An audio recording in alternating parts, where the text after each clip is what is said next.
Chapter 1. The Game Park. Susan, are you ready? Coming, love.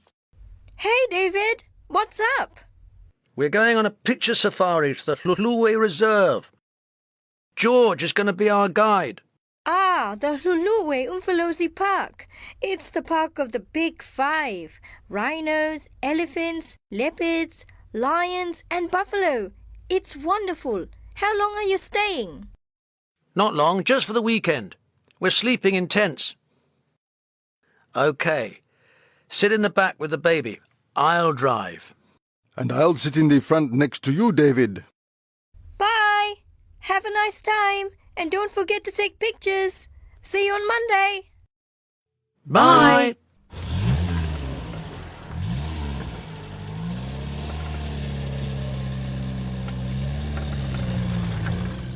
How far is it from here? It's about 100 miles on the freeway. When we get to the Umfolozi River, there's a road sign indicating the game reserve. 3 hours later. Here we are. That's the main entrance, I think. There's an emergency number too. 333. I'll drive now. The road is dangerous inside the park. Not yet, George. I can manage.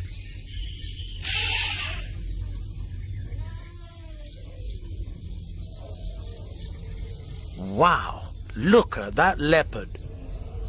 Look, darling. A mummy elephant with its baby. Mommy, elephant, baby.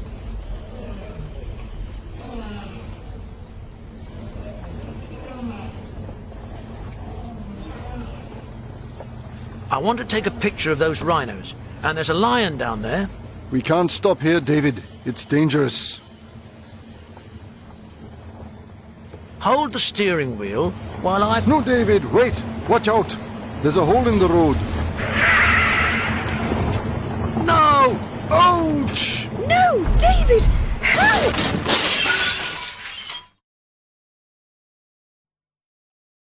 Chapter 2. The Car Crash. 2 hours later. Mommy. Mommy's sleeping.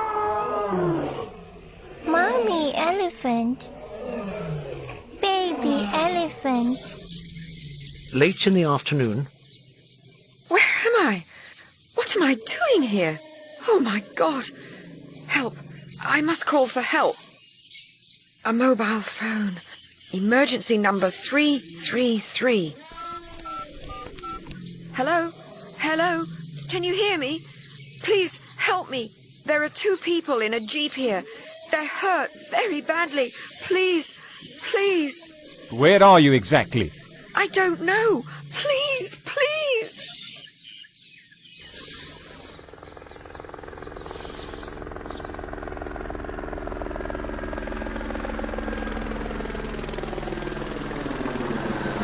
There they are. Let's land there.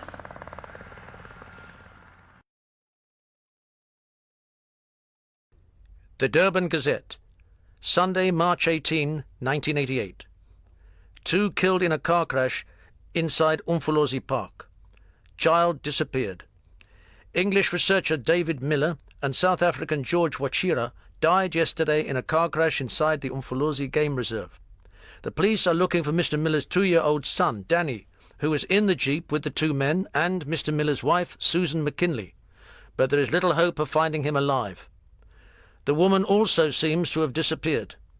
She was questioned by the police yesterday afternoon, but remembered very little about the accident. Police believe that she has lost her memory. Chapter 3. Found. The Durban Gazette. Monday, March 19, 1988. Missing child babysat by female elephant found alive. Danny Miller, the missing son of the man killed in a car crash on Saturday, has been found by the Umfolozi Reserve Guards. To the guards' astonishment, the child was safe and sound. It seems that a female elephant looked after him after the accident. Danny's mother, Susan McKinley, is still reported missing. Danny Miller with reserve guard John Wantua. In the background, Haila, the mother elephant who saved the child. Danny and his parents, David and Susan, when they were a happy family.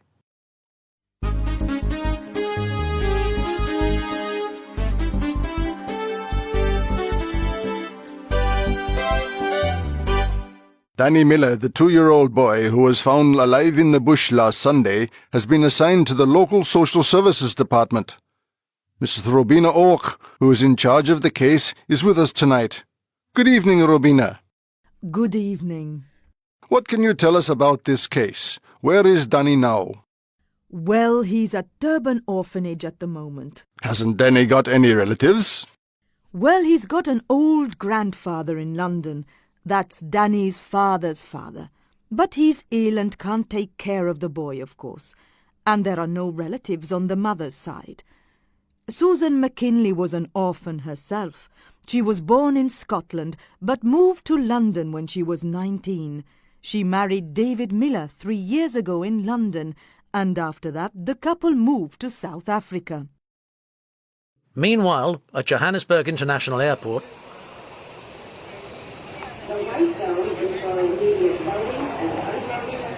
Can I have your ticket and your passport, please? Yes, here you are. All right. Any luggage?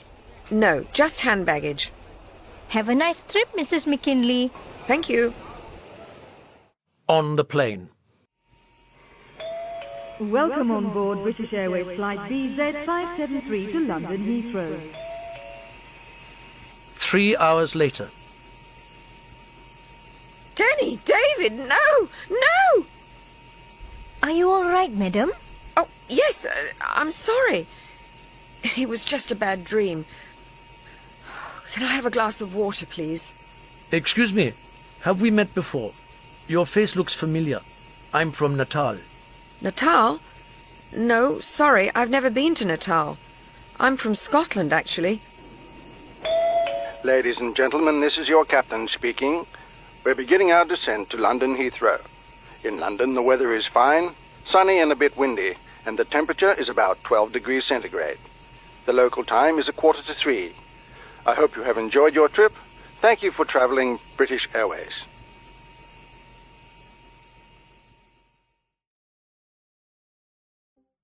Chapter 4. School is over. 16 years later.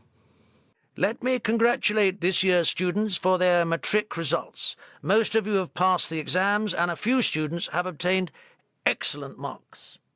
The following students have obtained a scholarship. They have the opportunity to attend a university in Britain. Shania Mutaba.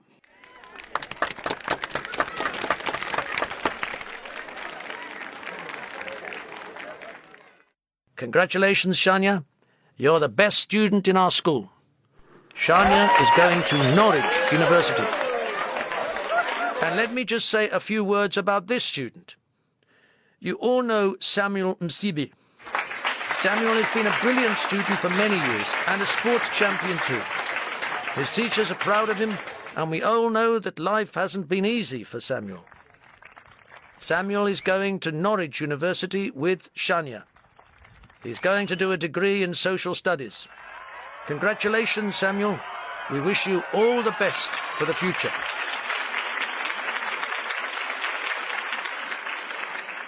Thank you. Wow, school's over at last. Have you got any plans for your holidays? Well, Morgan Maidu is joining the buffalo breeding project. You know they're trying to repopulate the buffalo in the Hlahluwe Umfolozi Park. I think I'll go with him. Oh, okay then. Have a nice time. Don't forget, we have something in common. Our plane tickets to Britain. I won't forget, I promise. Hi, Dad. Hi, Samuel. How did it go? Great. Here are my matric results. Let's go inside. Your mother's waiting for you. I'm proud of you, son. Let's have a piece of cake. Chapter 5. A New Life. Some months later, in Norwich, I like chemistry too, but biology is my favourite subject.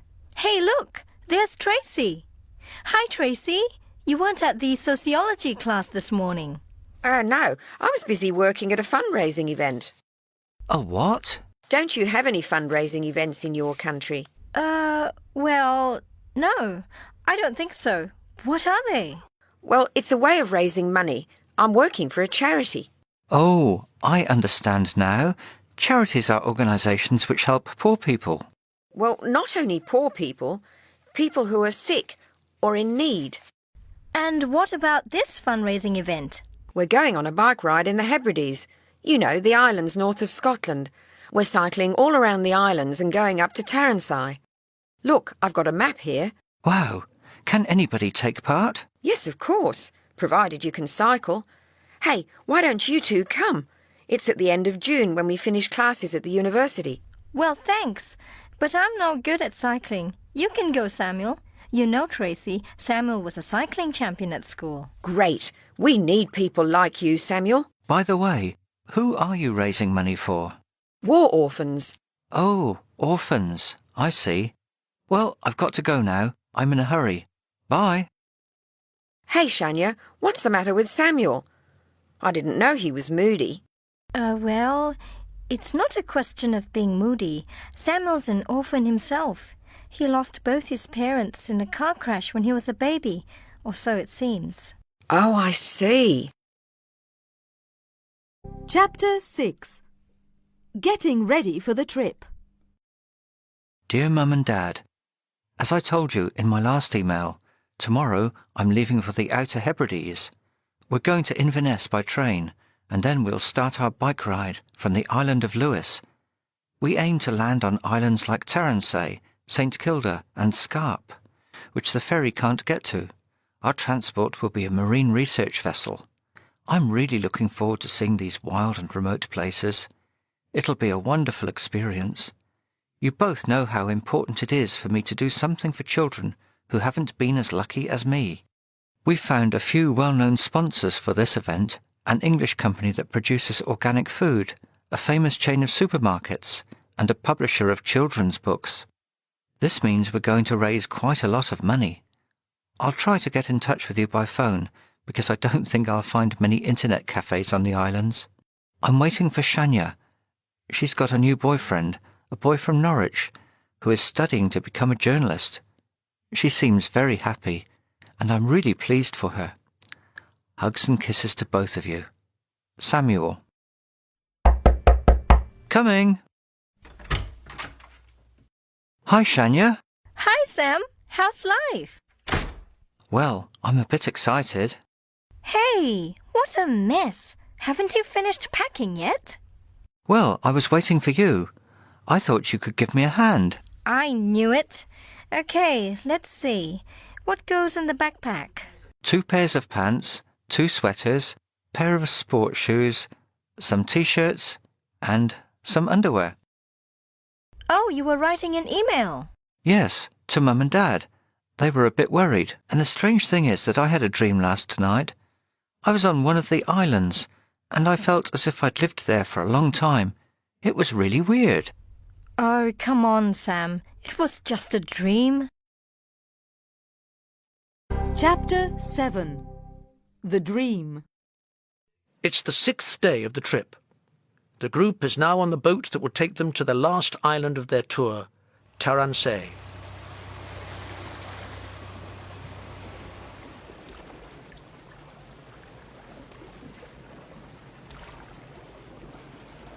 So what do you think of this experience? We've been here for nearly a week now. It's great. I can do what I like doing best. Cycling, I mean. And at the same time, I'm helping people. It's fantastic, isn't it? And I've made a lot of new friends. I heard you scream last night.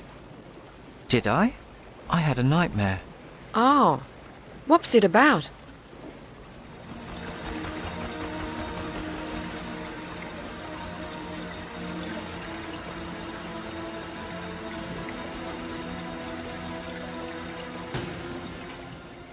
I was alone, on a sailing boat, during a terrible storm. The sky was full of black clouds, and it was very windy, and the waves were huge. Suddenly, I fell into the water, and I grabbed onto a piece of wood. And then I started swimming. I swam and I swam, until I saw some rocks. The sea was still very rough. If I'd tried to reach the shore, I would have crashed into the rocks.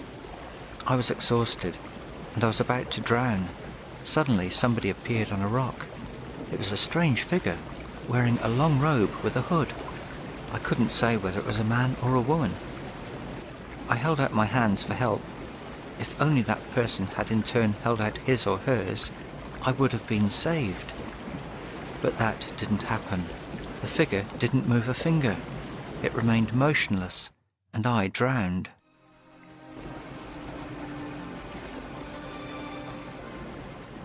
Oh, Sam, what an awful dream. I'm sure it means something. Hey, you two, stop flirting. It's briefing time. Everybody on the front deck. In a few minutes, we'll be landing on Tarrantine. It's the remotest of the Outer Hebrides. Once the island was populated, but now only a few people live here.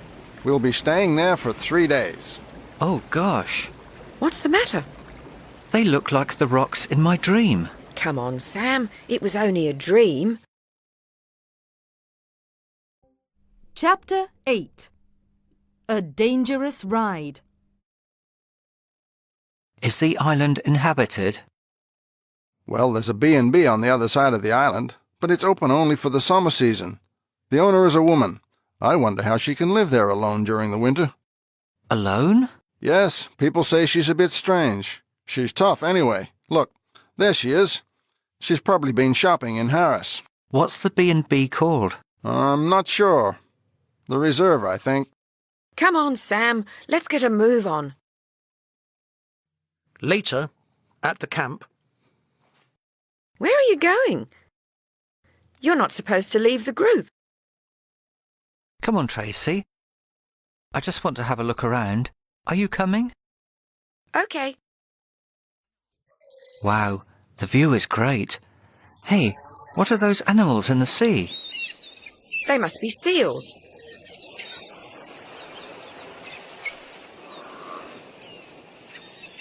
Let's get nearer. Okay, but be careful, it's very steep. Oh! Ouch! Are you all right, Tracy? Yes. No. It's my ankle. I think I've sprained it. Oh, no. It's bleeding. Yes, it's a bad cut. I'll use my hanky to stop the blood, but you'll need to disinfect the wound. I'll go and look for help. Oh, Sam, don't leave me alone. It's going to rain. You can take shelter under the rock. I won't be long. The campsite's too far, but there should be a B&B around here. That must be the place the sailor told me about. Excuse me, is anybody in? Yes. Chapter 9. Echoes from the Past. Hey, are you all right? You look as if you've seen a ghost. Sorry to bother you. It's my friend. She needs help. Okay. Come in, it's raining hard. So, what's the matter with your friend? She fell off her bike and hurt her ankle. She's on the path, up there. I'll get the first aid box. Why don't you take your shirt off? You're wet through. Oh, that birthmark. Madam? Are you okay? Yes, yes. Quickly, let's get into the jeep. That poor girl must be waiting for us.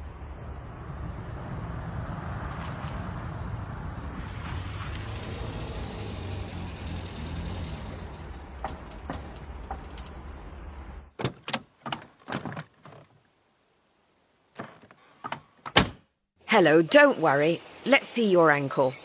Oh, by the way, my name's Susan. I'm Samuel. Sam for friends. And this is Tracy. Hi.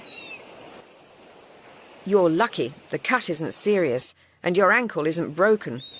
Tomorrow you'll be all right, but you won't be able to ride or walk very well for a few days. What you need now is a nice cup of tea and some dry clothes. Samuel, put Tracy's bike into the jeep and help me with her. Okay. Thanks, but we've got to go back to the campsite. Everyone will be worried. I think I can manage. No, you can't. Anyway, can't you phone? I'll drive you to the campsite later. Tracy, Susan is right.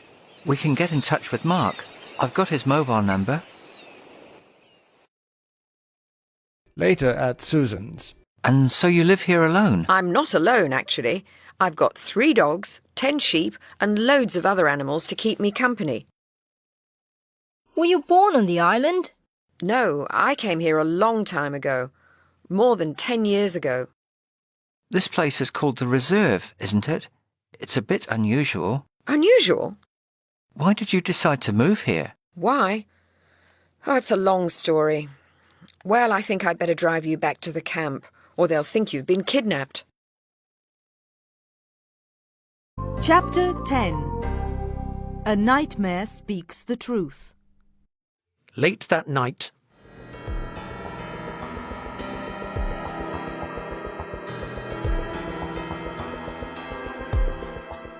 Oh no! Stop! The gazelle! Watch out! The lion's going to kill it!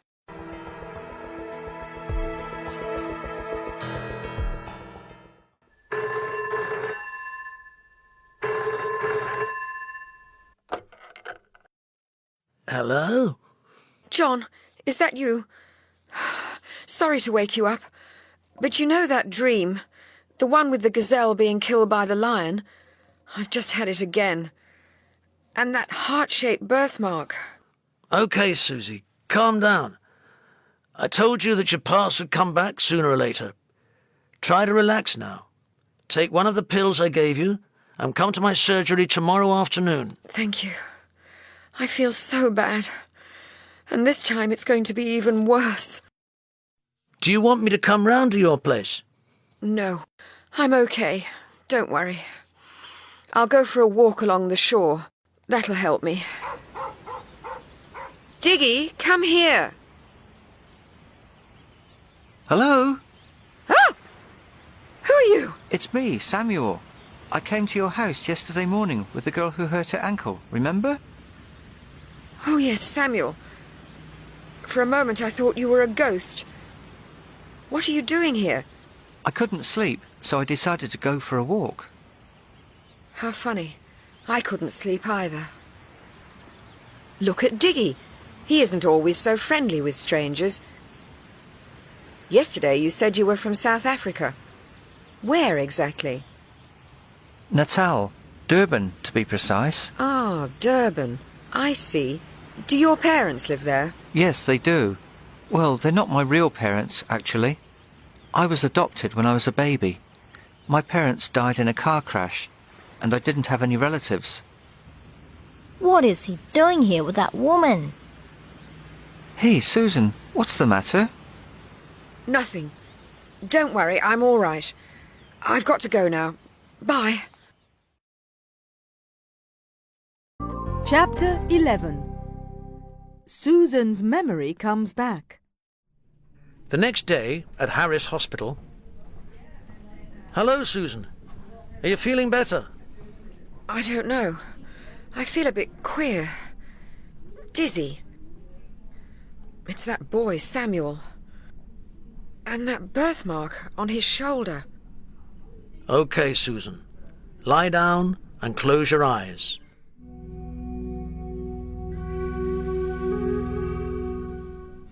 Breathe slowly and concentrate on the heart-shaped birthmark. Does it remind you of something? There's a jeep with some people in it. Are you in Scotland? No, it can't be Scotland. The land is dry and the sky is incredibly blue. It looks like Africa.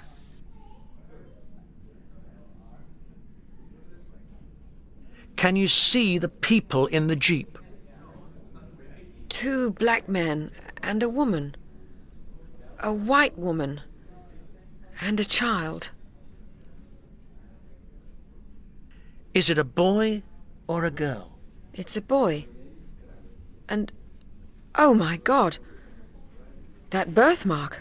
Is it heart-shaped. No, no! There's a car crash! Everyone's going to die! Oh! The woman in the Jeep! It's me! It's me! Susan, calm down. Nancy, quickly, a tranquilizer. A couple of hours later. That's the whole story. Can you do anything for me, Tony? The first thing I can do is ask the police there if Susan's name is in any police files in Durban. I'll call you back as soon as I know something. Thank you. Bye, mate. Some time later, in Detective McNichol's office. File date 1988. Susan McKinley reported missing after death of husband in car crash in Umfolozi Reserve. A 2-year-old child survived, temporarily cared for by the local social services. Later adopted by John and Rosie Msibi in 1989. Very interesting. Chapter 12. Back to the Past. Susan, I think I've found out something about your past. Would you like to listen to the whole story? Go on, John. I'm ready now. 15 years ago, you used to live in South Africa, in Durban. You were married to a sociologist from London and had a child. A child? Yes. He was 2 years old in 1988, and he had a heart-shaped birthmark on his right shoulder. You mean Samuel... Look, this is an article from the local newspaper. Oh, Danny. You thought that Danny had died in the accident, and the shock made you lose your memory. Susan, there's a surprise for you.